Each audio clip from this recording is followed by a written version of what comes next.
자, 다시 목록에서 출발을 합니다. 상세 페이지로 갔다가 삭제를 거쳤어요. 그리고 뭐 어떻게 하고 다시 목록으로 돌아와요. 그럼 목록 페이지는 데이터를 다시 보여줘야 되니까 백엔드한테 데이터를 다시 받아올 거예요.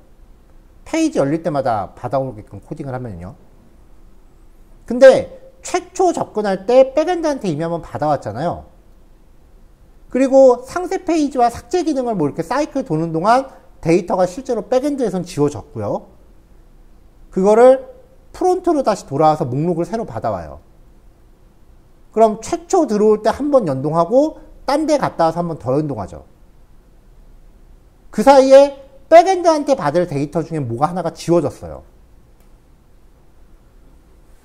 상세 페이지에서 삭제 페이지로 가면 삭제 API를 호출하는데 이걸 호출한다는 것 자체가 프론트가 갖고 있는 걸 지우는 게 아니라 백엔드가 갖고 있는 걸 지우는 거예요.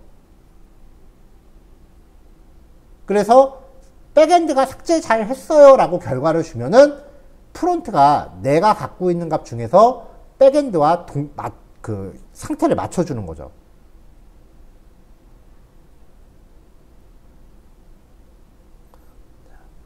자, 어쨌건 삭제를 갔다 오면은 백엔드가 갖고 있는 전체 데이터 중에 뭔가 하나가 사라집니다. 그리고 다시 프론트로 오면은 프론트는 이 변경된 내용을 새로 받아야 되니까 목록 API를 다시 호출하는데 이게 두 번째죠. 그럼 이미 아까 한번 연동했던 페이지를 또 연동한다는 거예요. 그 사이에 백엔드에선 데이터 하나가 사라졌어요. 삭제됐으니까. 근데 이 엑시오스가 집단에는 나름 한 번 접근했던 페이지에 또 접근하면은 낭비니까 한 번 접근했던 내역을 내부적으로 이제 저장을 하고 있다가 나중에 똑같은 걸 접근하려고 하면은 백엔드한테 요청하는 게 아니라 지가 갖고 있는 걸 그냥 줘요. 자, 이 집에 여기에 어떤 사람이 여기 한번 가려고 해요. 한번 갔다 왔어요. 그래서 이 집에 어느 위치에 뭐가 있는지 다 기억을 해놨어. 한번 또 가야 돼요. 근데 그때는 여기에서 뭔가 확인하고 오라 그랬는데 첫 번째 방문했을 때 어떤지 상태를 다 내가 기억을 해놨기 때문에 또 갈 필요가 없다는 거죠. 그래서 두 번째 방문 때는 여길 안 가고 자기가 기억하고 있는 내용을 그냥 활용을 해버려요.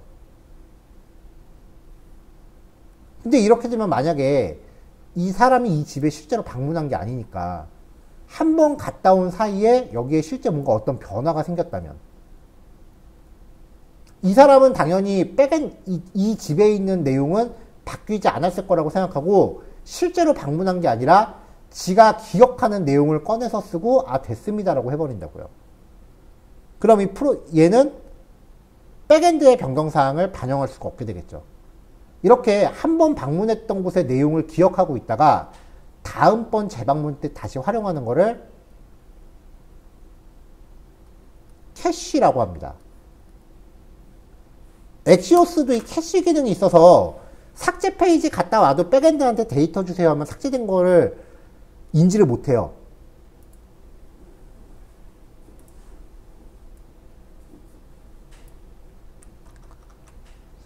자, 그래서 이제 use 엑시오스라고 해서 그레이드에 접근할 때 쓰기나 수정 페이지에 방문해서 데이터가 변경돼도 다시 목록으로 돌아오면 캐시된 제이슨, 아까 첫 번째 방문했을 때 기억하고 있는 내용, 그거를 활용하기 때문에 데이터의 변경사항이 화면에 반영되지 않아요. 왜냐면 데이터의 변경사항을 화면에 반영하려면 백엔드한테 새롭게 내용을 받아와야 되거든요. 자, 이거를 use 엑시오스라고 하면서 두 번째 파라미터에다가 use 캐시 fails라고 주면은 이 엑시오스가 한 번 방문했던 페이지의 내용을 따로 기억하지 않아요.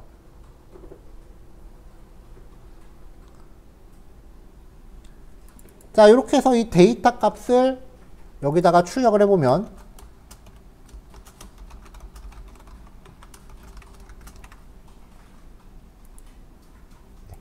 이렇게 데이터를 잘 받아오는 거 확인되죠.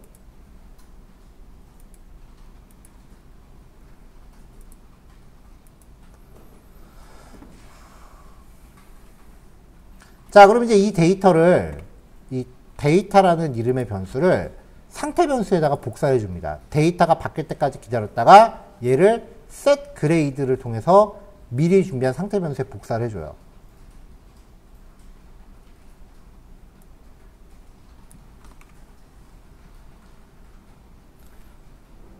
자, 우리는 로딩의 여부를 로딩1이라는 변수를 만들어 놨어요.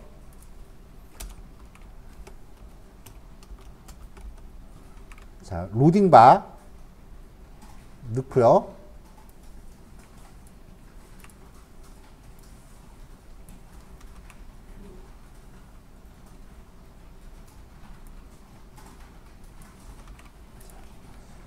자, 만약에 에러가 났다면 에러 메시지를 보여주고, 그렇지 않다면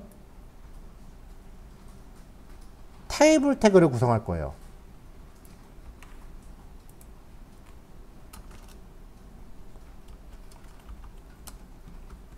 자, 이렇게요. 자, 에러가 발생했다면 에러 메시지, 그렇지 않다면 테이블. 이 테이블도 어제 우리가 만들어 놓은 컴포넌트입니다. 자, 제목들 설정하고요. 여기 맨 끝에 수정 삭제 버튼 있고요.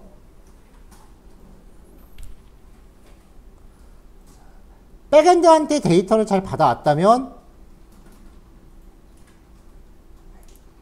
그레이드, 얘가 있을 때 반복 돌아요. 요 그레이드는 백엔드한테 받아온 데이터니까 요만큼의 배열을 뜻할 거예요.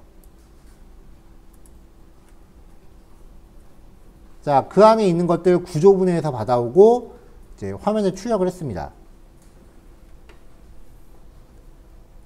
자, 백엔드한테 받아오는 내용 중에 이게 일련 번호예요.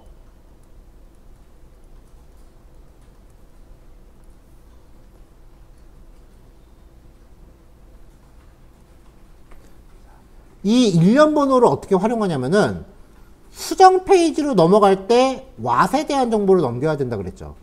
어떤 데이터를 수정할지. 거기에서 사용을 합니다.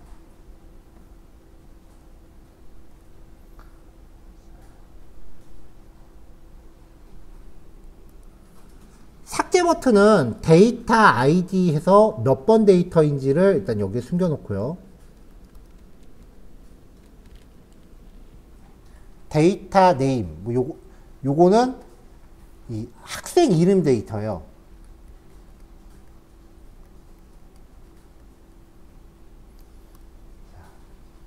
왜냐면 여기 가져오는 내용 중에 네임이라고 있죠.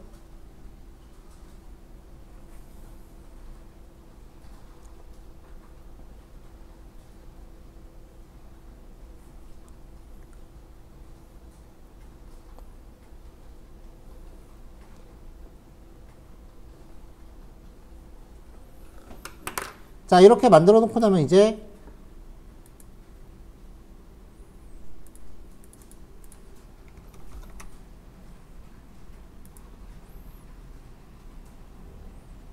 자, 뭔가 좀 문제가 있네요. on delete 클릭. 삭제 버튼에 대한 이벤트 정의를 안 했네요. 일단 이벤트 함수 하나 만들고요.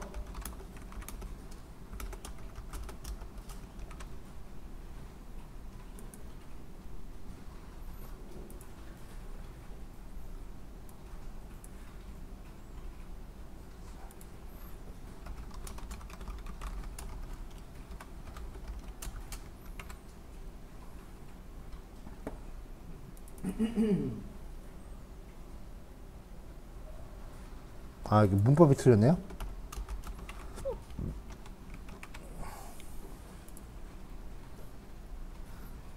자, 삭제 버튼의 이벤트는 필요했기 때문에 함수까지 만들어 놨는데 삭제 버튼 아직 구현은 안 할 거고요. 나머지 내용들 쭉 이렇게 확인하시면은 이런 식의 그 학과 한 학급에 대한 학년이 섞여 있으니까 어쨌건 한 학과에 대한 학생별 성적표를 가정한 겁니다.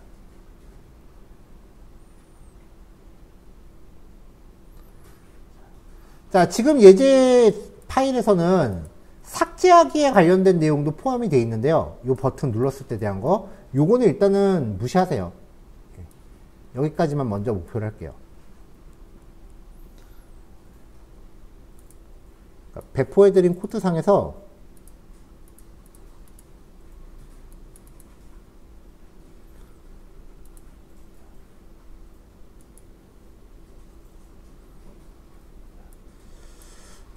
자, 그 다음에 스피너 같은 경우도 삭제에 대한 그 에러 여부를 같이 넣어 놓을 거기 때문에 지금 당장은 필요가 없으니까 이거 스피너에서 로딩 2에 대한 부분 제외했고요.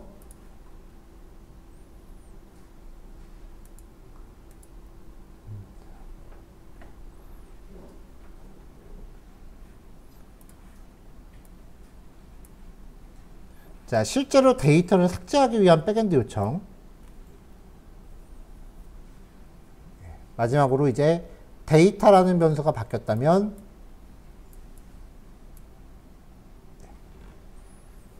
저 세터 함수한테 변경된 데이터를 전달해 주면 됩니다.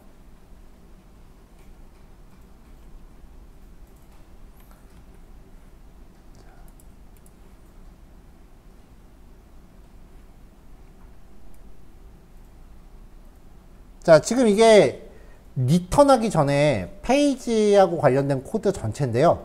일단은 요번 교시 요거를 먼저 체크할게요. 삭제 버튼은 아직 안 들어간 거예요. 자, 이렇게 해서 일단 모양만 이렇게 비슷하게 확인할게요.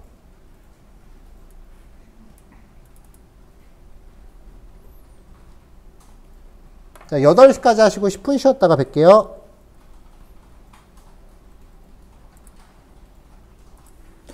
자, 아까 앞 시간에 여기 목록 페이지 출력하는 부분 설명이 조금 부족하긴 했는데 지난 시간 코드랑 뭐 큰 차이는 없어서요.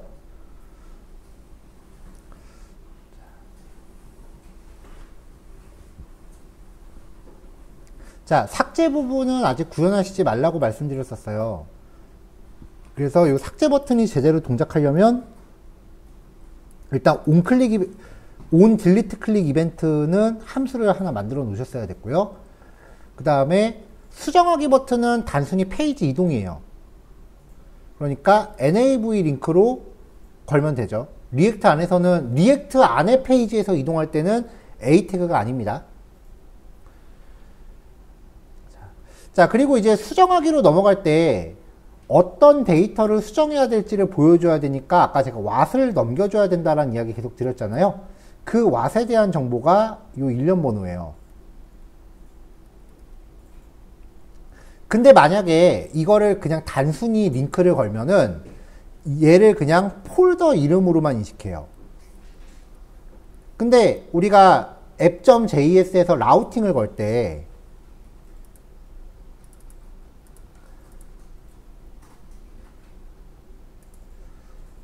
주소를 정의하면서 edit 뒤에 id하고 앞에 콜론을 붙였잖아요. 그리고 리스트에서 링크 걸 때는 이렇게 걸었다고요? 이렇게요. 그러면 에디트 페이지에서는 이 자리에 오는 숫자 값, 여기는 그 아이디, 즉 일련 번호잖아요. 이 일련 번호를 아이디라는 이름의 변수로 받아들여요. 이 콜론의 역할이 그거예요.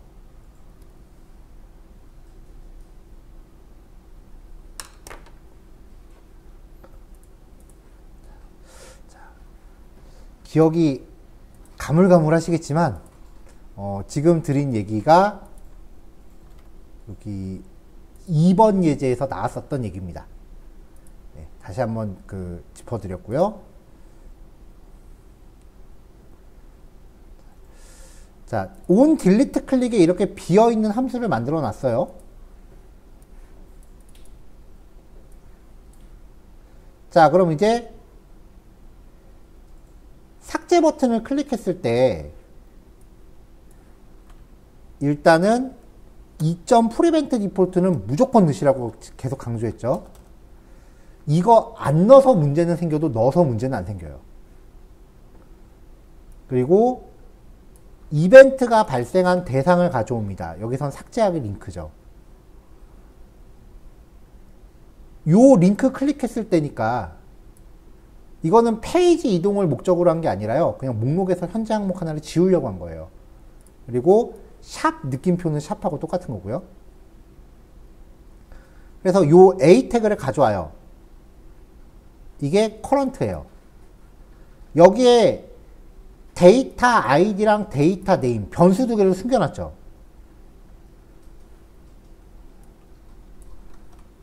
그 변수 두 개를 가져옵니다. 이 아이디 값은 백엔드한테 보낼 왓이에요. 일련 번호.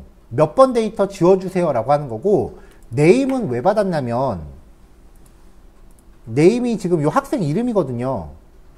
이걸 왜 받았냐면은, 지우기 전에 메시지 창 하나 뿌리려고요.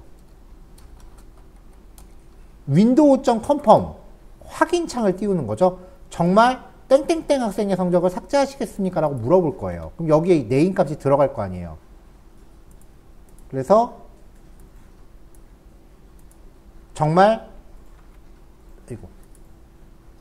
누구누구 학생의 성적을 삭제하시겠습니까? 라고 이렇게 이름을 보여주려고 담은 거예요.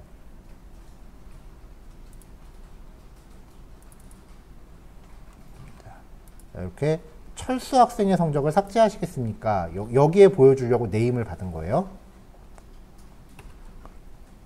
정말 삭제하시겠습니까? 라고만 해주면은 내가 뭘 클릭했는지 헷갈릴 때가 좀 있어서요. 이건 그냥 제 개발 스타일이고요.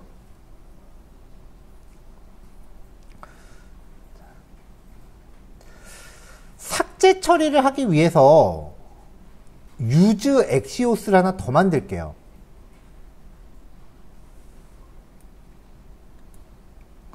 백엔드한테 데이터 지워주세요 라고 하는 걸 하나 더 만들 건데, 이거를 일단 그대로 한번 복사를 했고요. 삭제는 데이터가 안 오잖아요. 결과 데이터가. 그러니까 이거 받을 필요 없어요. 로딩 변수는 겹치니까 변수 이름 2로 바꿨고요. 삭제했을 때 웬간해서 에러 잘 안 나거든요. 그래서 에러 정보도 필요 없을 것 같아서 안 받았어요.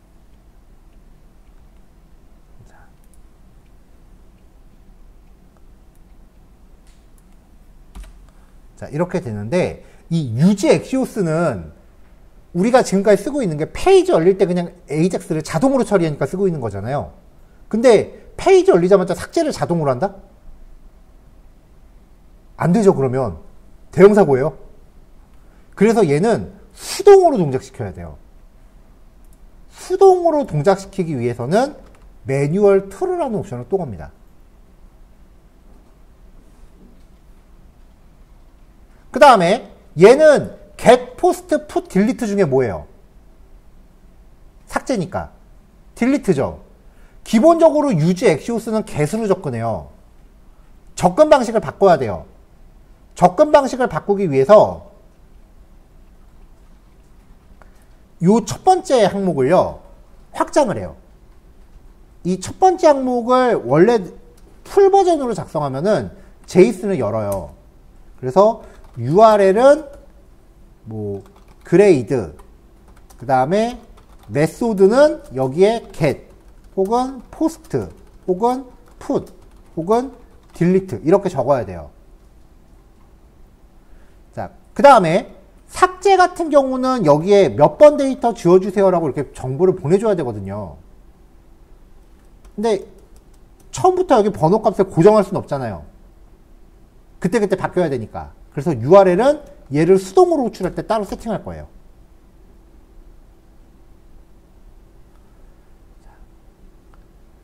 자, 이렇게 해서 use axios를 처리할 때 첫 번째 부분은 우리가 결과로 받는 거고, 원래는 두 번째 파라미터가 하나 더 있었죠. 리패치라고요. 이 리패치가 use axios를 수동으로 호출하는 기능이에요. 근데 이름은 그때그때 바꾸셔도 돼요. 필요할 때. 여기서는 삭제용이니까 send delete라고 이름을 바꿔서 정의할게요.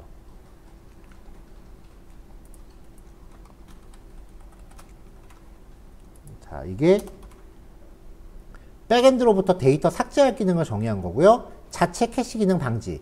캐시라는 게 한 번 했던 거 기억해서 다시는 백엔드랑 연결이 안 되는 거라 그랬어요.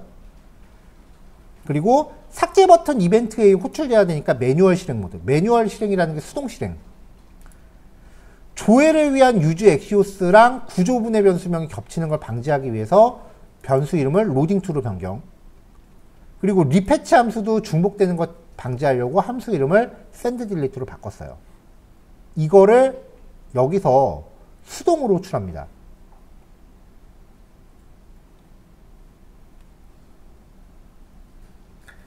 수동으로 호출하는 방법은 두 가지가 있어요. 일단은 리액트에서는 async await로 처리해도 돼요. 근데 이게 Next.js로 가니까 async await보다는 그냥 promise 방식이 좀 더 잘 맞더라고요. 일단은 async await로 갈게요.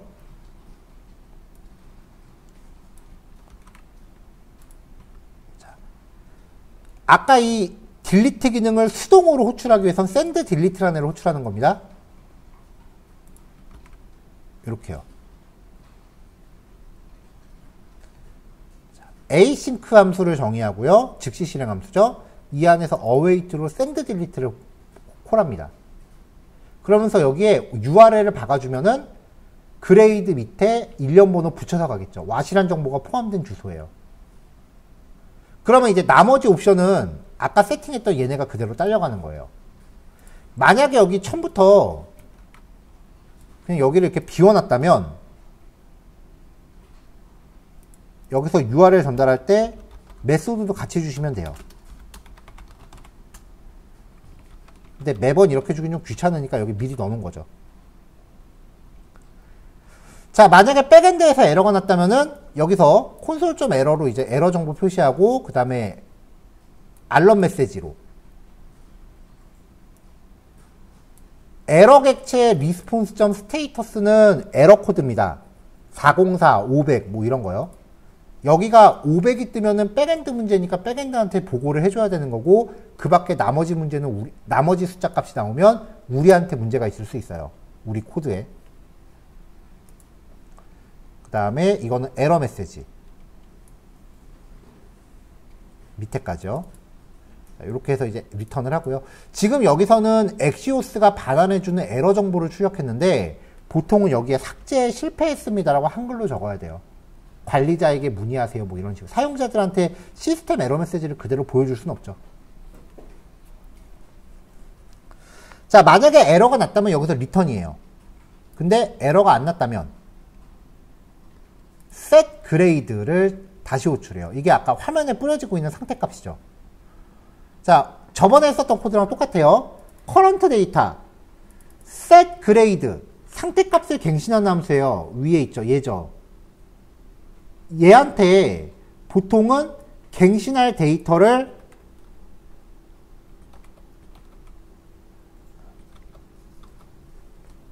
너무 잘랐네요. 잠시만요. 보통 이제 set grade 요거한테 갱신할 데이터를 뭐 이렇게 전달을 하는데, 얘를 콜백 스타일로 전달하면 현재 상태 값의 복사 버전이 들어온다 그랬어요. 이걸 통해서 탐색을 하면서 여기에 저장되어 있는 ID 값이 내가 선택한 ID 값.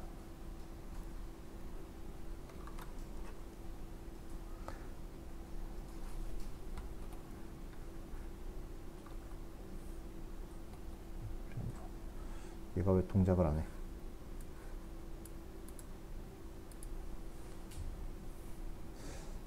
얘는 지금 이 커런트 데이터가 현재 화면에 출력되고 있는 일로 들어와서 이렇게 오는 건데, 이게 현재 화면에 보여지고 있는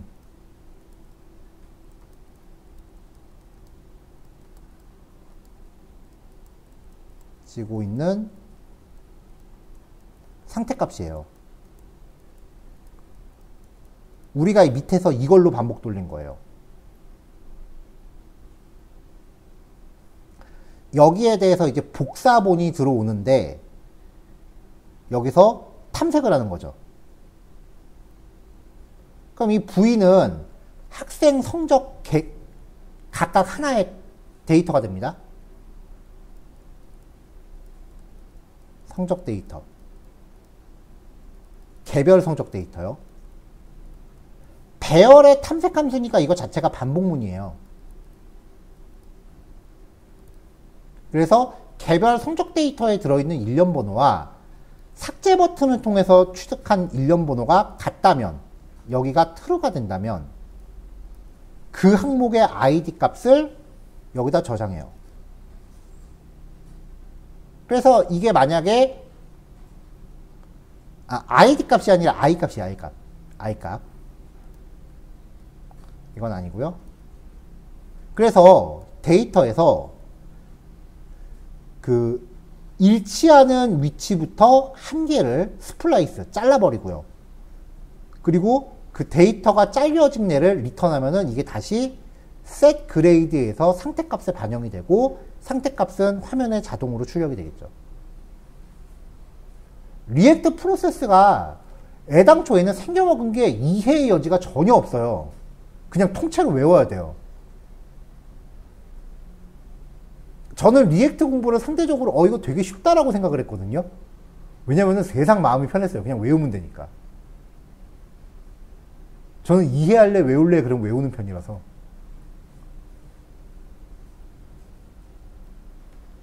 그냥 이 흐름을 그냥 외워야 돼요.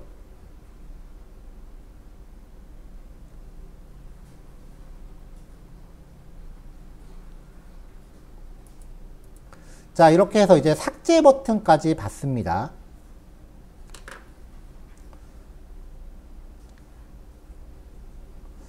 자, 그 다음에 여기 스피너 위에요. add 페이지로 이동하기 위한 성적 추가하기 버튼을 하나 놓습니다.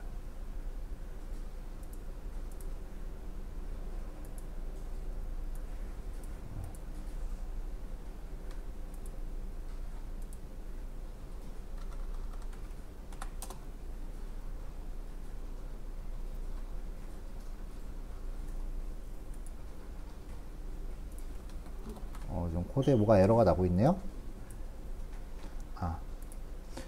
자, 여기 보면은 이제 성적 추가 버튼 누를 때 링크 컨테이너라는 컴포넌트가 있는데요. 얘는 스타일드 컴포넌트로 만든 거예요. 링크 컨테이너 안에 탑링크라고 있죠. 스타일드 컴포넌트로 만든 거예요, 위에서. 이렇게. 링크 컨테이너는 div 태그로 조금 이렇게 간격 조절한 거고요. 탑링크는 nav 링크에 스타일 시트를 덮어 씌운 겁니다. 임포트 해갖고 우리가 다른 JS 파일이나 아니면은 어떤 컴포넌트를 가져오잖아요.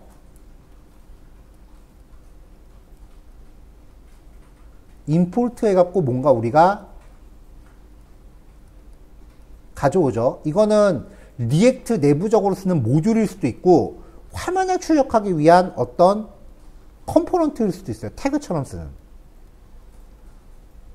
임포트한 게 화면에 출력하기 위한 컴포넌트일 경우에는 얘를 styled-라는 함수한테 넣어서 CSS를 추가해 줄 수 있어요.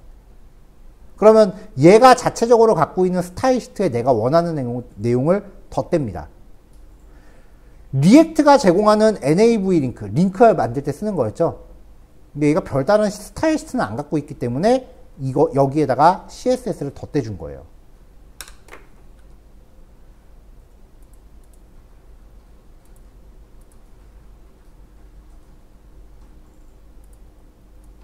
자, 그럼 여기 성적 추가하기라는 버튼이 표시가 됐고요.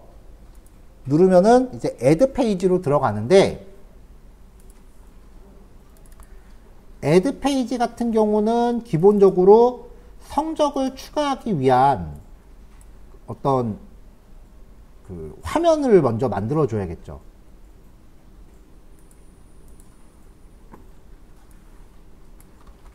자, 스타일드 컴포넌트 외에 테이블하고 스피너 가져왔고요.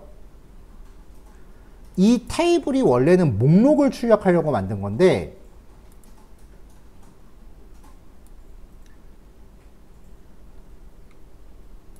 이 테이블의 CSS, 여기 컴포넌트 안에 table.js라고 해서 여기 스타일 시트 잔뜩 만들어 놨잖아요. 여기서 대놓고 수정하면은 얘를 갖다 쓰는 모든 페이지가 다 적용받아요. 근데 여기서 테이블은 쓰고 싶은데 이거 CSS를 조금 고치고 싶은 거예요. 그러면은 styles.dav가 아니라 styles라는 함수한테 이 컴포넌트를 넣어주세요. 그리고 이름은 뭐 따로 또 지어주면 되겠죠? 그럼 여기에서 내가 코딩하는 CSS는 우리가 여기에 코딩한 CSS를 그대로 다 받고 플러스 알파가 돼요. 아까 리스트에서 말씀드린 얘기가 이거예요. 그래서 입력 폼을 포함시키기에 좀 적합한 형태로 CSS를 가공을 할 겁니다. 자, 얘는 뭐 특별하게 div 태그까지는 필요 없을 것 같아서 플래그먼트로 넣었어요. 원래 여기 태그가 복잡해지면 이렇게 넣고 입력 페이지니까 폼도 넣어주고 뭐 이런 식으로 복잡해지면은 무조건 리턴문에서는 하나만 리턴해야 되니까 div로 감싸는 게 국룰이에요. 그쵸? 그래서 리액트로 만든 페이지의 특징이 div가 되게 많이 겹쳐 있어요. 근데 굳이 HTML만 놓고 봤을 때 div를 여기 꼭 쓸 필요가 없다 라고 하면은 아무것도 없는 이렇게 빈 태그를 넣으세요. 허용이 돼요. 이걸 리액트에선 플래그먼트라고 합니다. 저는 원래 이 플래그먼트는 별로 안 좋아하는데 좀 없어 보이잖아요. 다른 이유 없고요. 근데 예전에 수업할 때 어떤 분이 딱 요 대목에서 이거 질문을 주셔갖고 이렇게 설명드릴 겸 넣는 거고요. 여기다가 테이블 EX를 넣을게요.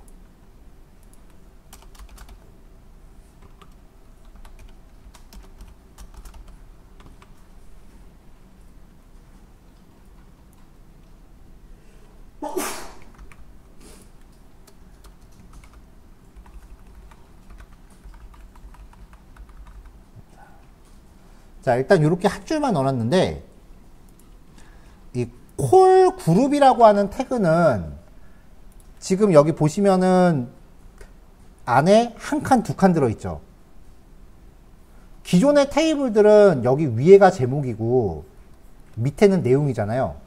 그래서 t헤ad랑 tbody가 따로 있고 t헤ad에 th, tbody에 td였어요. 근데 테이블을 이렇게 짜면은 이건 무슨 의미냐면은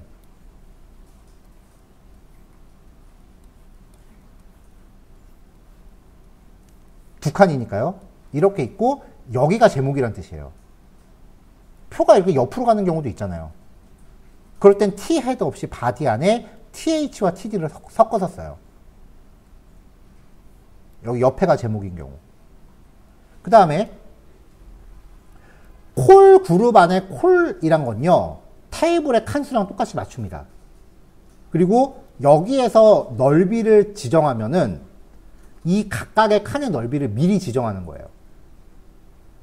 이 첫 번째 콜은 첫 번째 칸의 넓이고요. 두 번째 콜은 두 번째 칸의 넓이가 돼요. 마지막으로 첫 번째 칸의 넓이가 120이죠.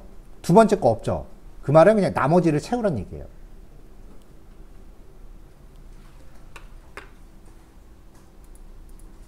자, 여기 이름이라고 적고 td에 클래스 네임 인풋 래퍼 인풋 태그 넣고요. 클래스 하나 정해놨어요. 여기에 로딩, 지금 로딩은 안 받아왔으니까 일단 스피너 잠깐 빼고요. 네. 그럼 이제 이렇게 돼요. 아까 제목이 위로 있던 거를 옆으로 간 거고요. 여기서 이제 여기 간격이랑 여기 인풋 태그 사이즈랑 좀 안 맞잖아요. 그러니까 클래스를 미리 줘서 이 테이블 EX에 마진탑, 마진보텀 좀 잡아주고 이 안에 있는 인풋 래퍼 요 td 태그 얘한테 CSS를 잡아준 거죠. 여백 없애고 포지션 릴레이티브 텍스트 얼라인 레프트 그 다음에 이 안에 필드 인풋 태그죠. 이 필드를 박스 사이징 보드 박스 디스플레이 블록 포지션 앱솔루트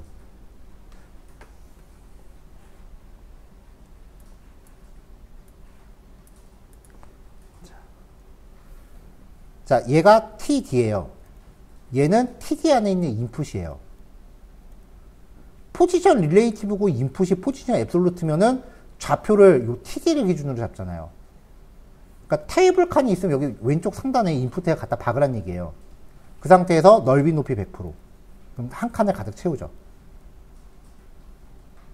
나머지는 그냥 똑같이 맞춰준 거예요. 그 아웃라인은 포커스 갔을 때 이렇게 파란색으로 강조되는 느낌이 있거든요. 인풋 태그들이. 그거 하지 말란 얘기예요. 이렇게 해서 표잖아요. 표에 한 칸을 온전하게 입력할 수 있게 한 거예요.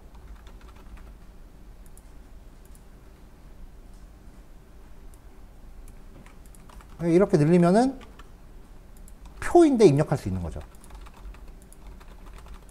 자, 미리 말씀드리는데 그 테이블 태그 안에 인풋 태그 넣는 게 되게 옛날 스타일이에요. 제가 개발 막 처음 시작할 때 스타일이에요. 2000년도 초반 스타일이에요. 요즘은 이렇게 잘 안 해요. 그게 왜 그러냐면은 이게 예전에 이게 웹표준 막 운운할 때 테이블 태그 안에다가 뭔가 집어넣는 게 웹표준에 위배된다라고 해서 약간 헛소문인데, 그래서 사람들이 테이블 태그를 극단적으로 안 쓰기 시작을 했어요. 근데 이렇게 하면은 입력품 만들기 되게 편해요. 특히 관리자 페이지 같은 거는 이렇게 하면 만들기 되게 편하거든요. 잠깐 옆으로 셀게요, 얘기.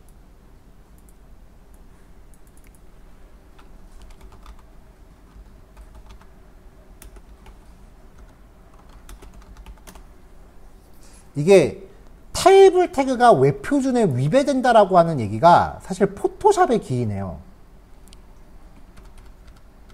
자, 요즘은 아무도 이렇게 안 만드는데 2000년도 초반의 웹페이지 개발 스타일을 말씀드릴게요. 이거의 잔재가 아직도 남아있어서 웹페이지 만들 때 포토샵으로 먼저 그려야 된다는 소리가 아직 남아있는 거예요. 이게 웹페이지 레이아웃을 그린 거다라고 가정을 할게요. 포토샵 툴 중에 슬라이스라는 툴이 있어요. 이게 이미지를 잘라낼 영역을 그리는 거예요. 그러니까 만약에 화면 버튼이 있다라고 하면 버튼을 기준으로 이렇게 슬라이스 툴로 이렇게 그려요, 영역을. 뭐 슬라이드 있고 여기 이미지 영역 이렇게 있고, 대충 웹페이지 레이아웃을 슬라이스라는 툴로 이렇게 영역을 나눠 놓는다고 생각하시면 돼요. 그러면 포토샵 저장 기능 중에 지금 포토샵은 레거시라는 항목으로 빠져 있던데 Save for Web이라는 메뉴가 있어요. 파일 저장할 때. 슬라이스 툴로 이렇게 영역을 나눠 놓고 포토샵에서 Save for Web이라는 형태로 저장하면은 이미지를 이렇게 잘라서 조각조각 내서 저장을 해줘요. 그때 뭐가 생기냐면은 HTML 파일 하나 같이 생겨요. 그래서 HTML 파일 안에 테이블 태그를 겁나 많이 짜서 요 이미지를 퍼즐 조각처럼 맞춰놓은 한 페이지가 만들어져요. 옛날 웹 디자인은 그렇게 했어요. 포토샵으로 그냥 그렇게 그리고 걔를 열어서 링크만 몇 개 잡아주고 말았어요. 그 작업 방식 자체는 분명히 웹표준 위배예요. 왜냐면 그래서 옛날 웹사이트들은 텍스트가 거의 1도 없고 그냥 통째로 이미지 하나였거든요. 링크 단위로 그냥 조각을 냈을 뿐이지.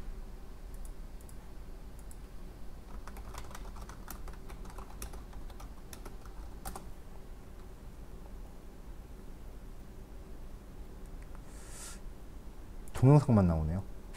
이미지.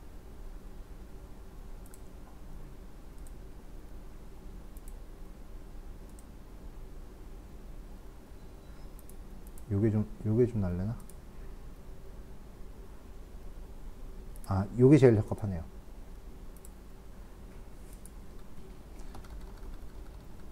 자, 이게 지금 포토샵 슬라이스라는 걸로 웹 UI를 잘라놓은 거예요. 여기 군데군데 파란색 라벨 들어있고 이렇게 선 가 있는 거 보이세요? 이걸 슬라이스 툴로 이렇게 잘라질 영역을 놓으면은 요게 이미지가 조각조각 돼서 저장이 되고, 이거를 테이블 태그로 퍼즐 조각처럼 맞춰놓은 HTML이 하나 생겨요. 이 기능 아직도 있어요. 근데 이렇게 만들면 당연히 웹 표준 위배죠. 왜냐면 텍스트가 하나도 안 들어가는데 통째로 그냥 이미지 하나를 갖다 놓는 거예요. 옛날 페이지가 로딩 속도가 되게 느려요. 이미지를 다 받아와야 되니까. 그러면 이제 요 HTML을 지금처럼 비주얼 스튜디오 코드를 여는 게 아니고요. 드림위버라는 프로그램이 있어요. 지금도 쓰이긴 하는데 HTML을 MS 워드처럼 작업한다고 보시면 돼요.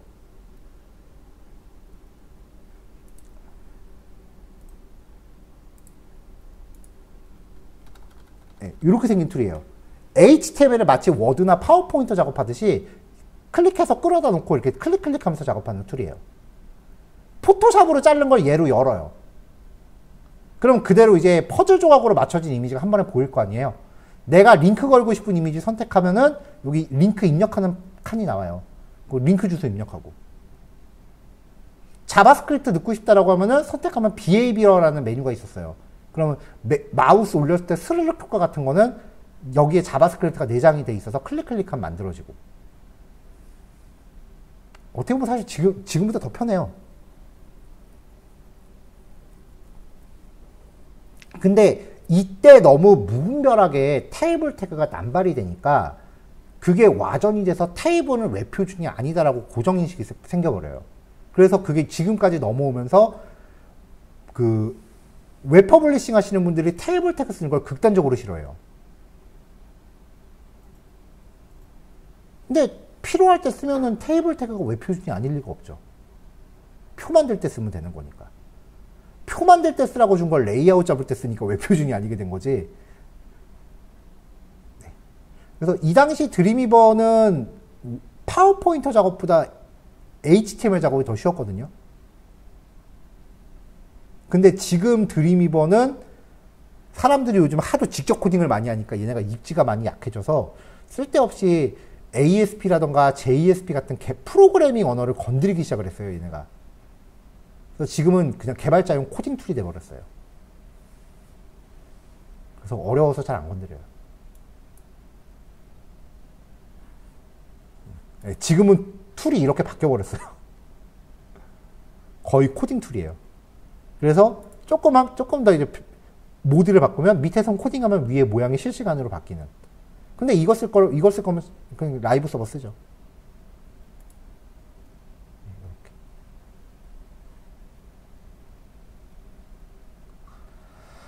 자. 네. 어쨌건 테이블 태그는 잘 쓰면은 굉장히 훌륭한 도구입니다. 자, 이름 입력하는 거 놨고요. 그 다음에 마찬가지로 나머지 항목들 입력하는 거 쭉 늘려놓을게요. 자, 학년. 학년은 이름을 레벨로 놨고요. 선택하게끔 했고요. 성별, 라디오 버튼이죠. 라벨로 묶어서 성별, 남자와 여자 중에 선택하게 했고요. 점수, 국어 점수. 넘버, 영어, 또 넘버, ENG, 수학, 매스, 과학, SIN.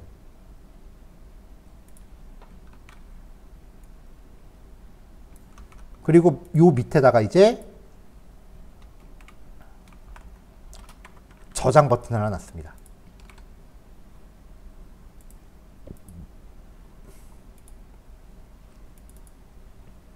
그래서 이름 입력하고 드롭다운.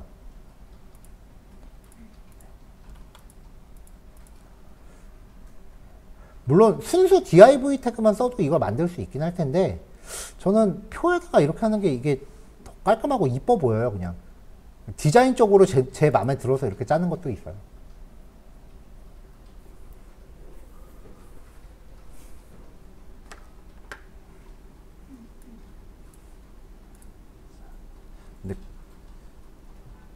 이렇게 해서 이제 입력 항목들 준비를 했고요.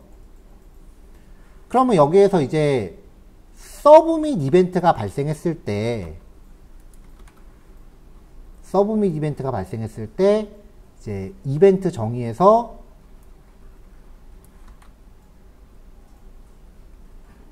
위에 스타일드 컴포넌트 접어놓을게요. 자, 서브밋 이벤트가 발생했을 때 이벤트 정의에서 여기서 일단 입력값을 취하면 되잖아요.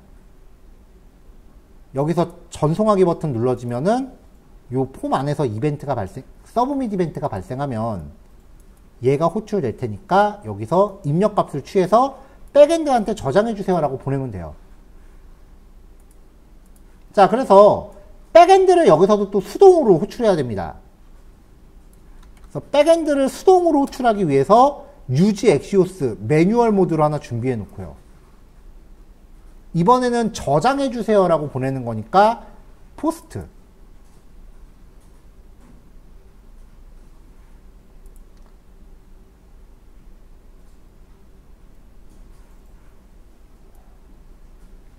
서브밋 이벤트에서 이벤트가 발생한 폼 객체를 정의하고요. 그 다음에 입력받은 값을 변수로 취합니다. 순서가 여기 올 수도 있고 여기 올 수도 있는데 좀 더 견고하게 만든다라고 하면은 입력값에 대해서 뭐 숫자만 입력하세요 뭐 이런 거 검사하는 루틴이 좀 필요해요. 입력값을 취득했으니까 이제 백엔드한테 입력받은 내용을 전송하기 위해서 얘를 수동으로 호출해요. 그래서 아까처럼 async await를 걸어요.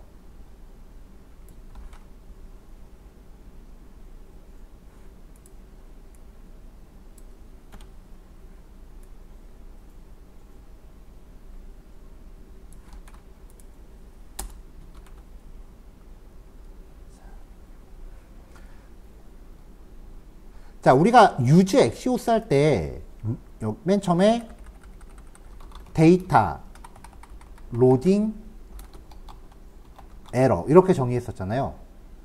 데이터는 이 use axios를 내가 읽기 기능으로 쓰면은 백엔드한테 받아온 내용이 여기 들어간다는 거예요. 근데 지금 우리는 저장을 하기 위해서 이 use axios를 수동으로 호출하고 있죠. 그땐 데이터를 받으실 필요가 없어요. 왜냐면 수동으로 호출하면 리턴 돼요. 이 리패치 함수가 얘를 수동으로 호출할 때 쓴다 그랬죠. 수동으로 호출하면 백엔드가 돌려주는 데이터가 얘를 통해서 리턴이 돼요. 그래서 리패치로 호출하면은 백엔드한테 받은 내용이 리턴이 돼요. 백엔드 주소랑 메소드는 이미 아까 use axios에서 다 박아놨으니까 전송할 데이터만 만들어주시면 돼요. 아까 위에서 취득한 변수들 데이터라는 이름으로 묶었고요. response.data 여기부터는 일반 axios랑 코드가 똑같아요. 이게 백엔드한테 받아온 결과값이 됩니다.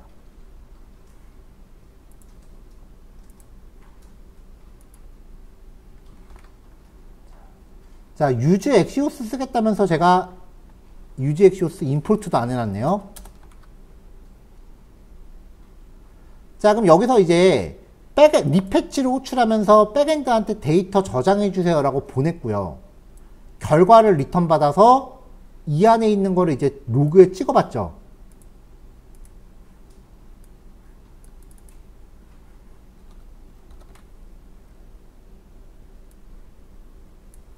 자, 이건 아까 use axios import 안에서 나온 거예요. 새로 고침하면 없어져요.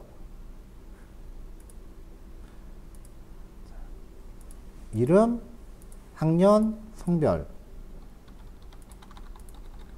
점수 입력하고 저장하면은 이걸 누르는 순간 요걸 통해서 백엔드한테 데이터를 보내고 백엔드가 저장 결과를 돌려주잖아요.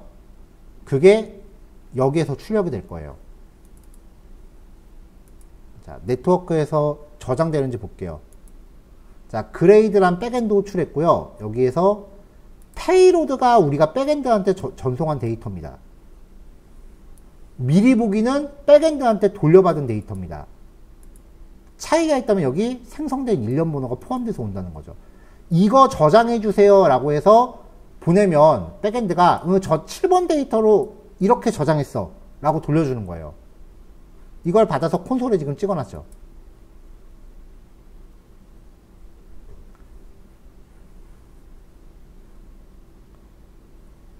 자, 그럼 여기서 계속 저장 같은 경우는 여기서 계속 머물러 있으면 안 돼요. 저장됐으면 얼른 딴 데로 톡 껴야 돼요. 왜냐면 여기 여러 번 누르면 중복 저장된단 말이에요. 이게 결제 페이지였다고 생각해 보세요. 결제 끝나면 얼른 결과 페이지로 톡 껴야 돼요. 사용자가 버튼 여러 번 누르면 중복 결제되면 어떡해요? 땡큐긴 하지만. 뒤처리가 힘드니까 저장 페이지랑 수정 페이지는 처리가 끝나면 무조건 다른 데로 톡 껴야 돼요. 만약에 상세 페이지가 있다라고 하면 상세 페이지로 톡 끼면 돼요. 그래서 저장된 내역을 확인시켜주면 돼요. 하지만 지금 여기 상세 페이지 안 만들었거든요. 그럼 목록으로 도망가야죠. 자, 리액트에서 페이지 이동하려면 윈도우.로케이션이 로케이션이 안 먹는다고 말씀드렸었어요. 그래서 페이지 강제 이동을 하려면은 use navigate라는 애를 가져오고 얘를 처음에 호출하면은 리턴 받는 이 내비게이트가 윈도우.로케이션을 대신하는 함수입니다.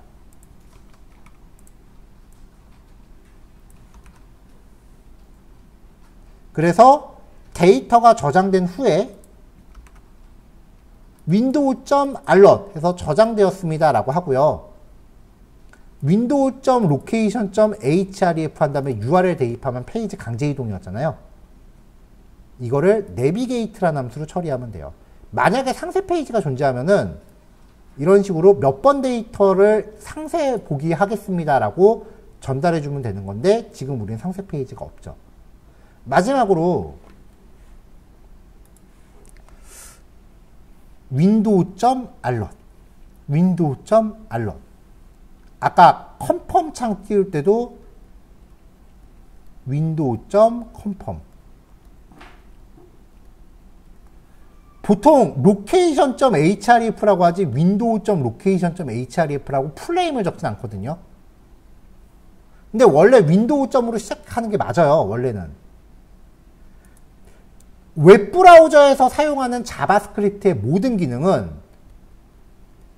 윈도우라고 하는 객체에서 파생되는 하위 기능이에요. 그러니까 우리가 document.querySelector 그렇게 많이 썼잖아요. 원래 그 도큐멘트 객체의 풀네임은 window.document.querySelector예요. 근데 너나 할 거 없이 다 윈도우에서 파생되니까 윈도우.을 생략해도 되게끔 웹브라우저가 풀어준 거예요. 근데 리액트는 이거 풀면 안 돼요. 그냥 알럿이라고 하면 안 먹어요. 자바스크립트 순정 기능을 쓸 땐 무조건 윈도우 붙여줘야 돼요. 리액트의 특이점이에요.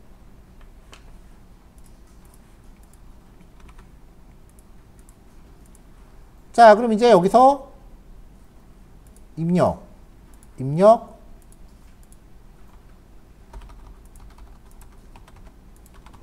하고서 저장하면 이제 저장하고 버튼 누르면 목록 페이지로 톡 끼는 거죠.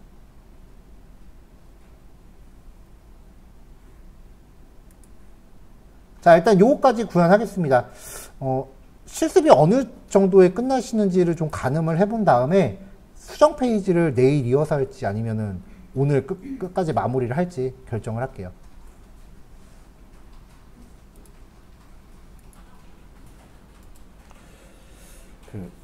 리액트를 하다 보면은 느낌이 기존에 내가 웹페이지를 작업할 때 하던 자바스크립트 작업이 이만큼이었다 라고 하면은 이만큼의 작업을 순수 자바스크립트 할 때 이만큼의 자바스크립트 작업이 이렇게 줄어요. 그래서 저거 괜찮은데 라고 생각을 하는데 조금 하다 보면은 대신에 새로운 일이 이만큼 생겨요.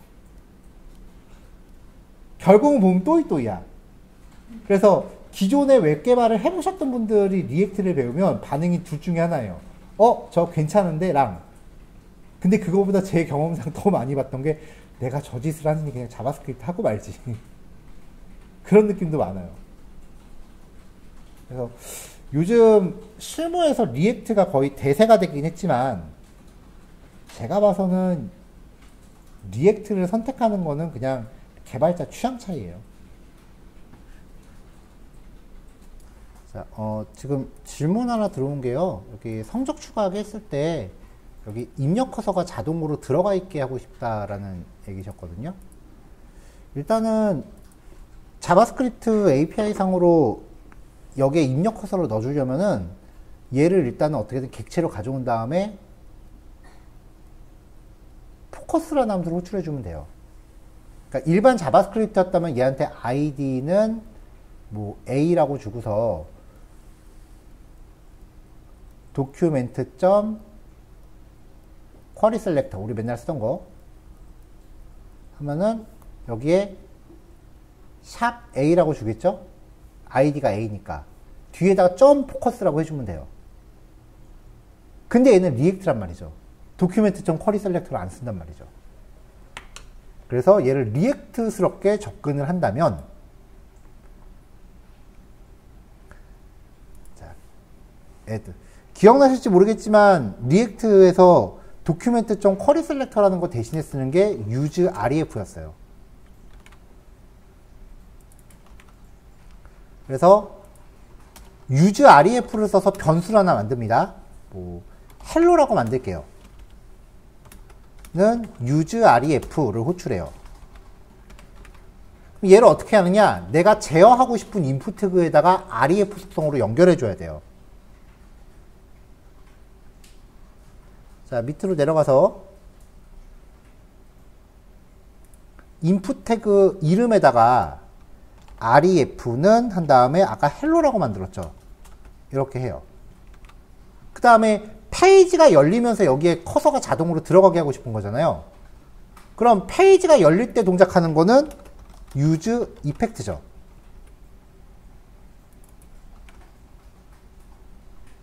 그래서 여기서 use effect 콜백 함수 주고 두 번째 파라미터가 빈 배열이면 페이지 열릴 때죠. 자, 아까 hello라고 만들었잖아요. 이 hello.current까지 접근하면은 우리가 document.querySelector라고 가져오던 거랑 똑같은 거예요. 에다가 focus라고 하면은 이제 페이지 열리면 입력 커서가 자동으로 들어가 있죠.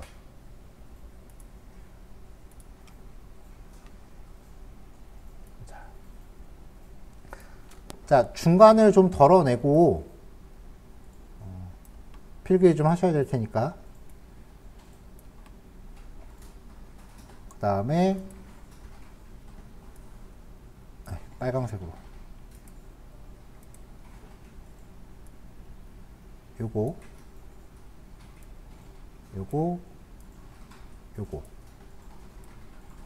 이렇게 체크해 놓을게요. 요거만 필기해 가세요. 자, 오늘은 여기까지 하죠. 40분에 마치겠습니다. 나머지 수정 기능은 내일 하고요. 그 다음에 내일 이어서 리덕스 들어갈게요. 네. 마음의 준비 단단히 하셔야 돼요. 여태까지 했던 거랑 비교도 안 되게 어려워요. 리덕스는. 그래서 리덕스는 배우고 나서도 안 쓰시는 분들이 반 정도 돼요. 자, 어제 그래도 한번 들어는 놓으세요. 당장 지금까지 한 것만으로도 리액트 프로젝트 충분히 가능하거든요. 지금까지 한 것만으로 해도. 그래서 제가 처음에 보여드렸던 사이트에서도 사이트가 두 개가 나왔어요. 사용자한테 보여지는 페이지랑 관리자 페이지가 있는데 사용자한테 보여지는 페이지는 리덕스를 썼어요. 근데 관리자 페이지는 리덕스 안 썼어요, 저도. 왜냐면 그만큼 이제 리덕스가 세계관이 좀 커요. 그래서 한번 들어놓으시면 안 들어놓으신 것보다 그래도 충분히 나을 거예요. 리덕스 수업하는 데도 별로 없으니까. 자, 녹화 여기까지 할게요.